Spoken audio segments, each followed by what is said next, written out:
আজকে এখানে যারা উপস্থিত আছেন, আমরা কি এই সিদ্ধান্তে উপনীত হতে পারি যে কোরআনের ভিত্তিতে সোনার বাংলাদেশ করার জন্য আমরা একটা সোনার বাউফল করতে চাই?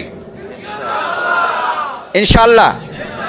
তাহলে আমার সাথে দুটা কথা বলতে হবে। কোরআন আছে যেখানে, কোরআন আছে যেখানে, কোরআন নাই যেখানে, কোরআন আছে যার সাথে, কোরআন নাই যার সাথে। এই ব্যাপারে আমাদের কার আপত্তি আছে? আল্লাহ আমাদের হাতগুলো কবুল করুন। আজকে যদি বাউফলবাসীর কাছে আমাদের কোশ্চেন থাকে, আমরা নিজেরা যদি নিজেদের কাছে বিবেকের কাছে কোশ্চেন করি, যেই রমাদান কোরআন নাজিলের কারণে সম্মানিত হয়েছে, মাসের মর্যাদা বাড়িয়ে দেওয়া হয়েছে, এবং যেই কোরআন নাজিলের মাধ্যমে কোরআনের বিজয়ের মাস এটাকে করা হয়েছে, একটু আগে আলোচনা আপনারা শুনেছেন, আজকে তাহলে কি আমরা এই সিদ্ধান্ত নিতে হবে না?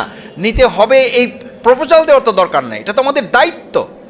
নামাজ পড়া যেমন দায়িত্ব, রোজা রেখেছি যে আল্লাহ নির্দেশে, এটা যেমন দায়িত্ব, সেই আল্লাহ তাআলারই দেওয়া দায়িত্ব এটি যে মহাগ্রন্থ আল কোরআন ছাড়া ওটা ছিল জাহিলি মদিনা, মহাগ্রন্থ আল কোরআনের সাথে সম্পৃক্ত হওয়ার কারণে ওটা হয়েছে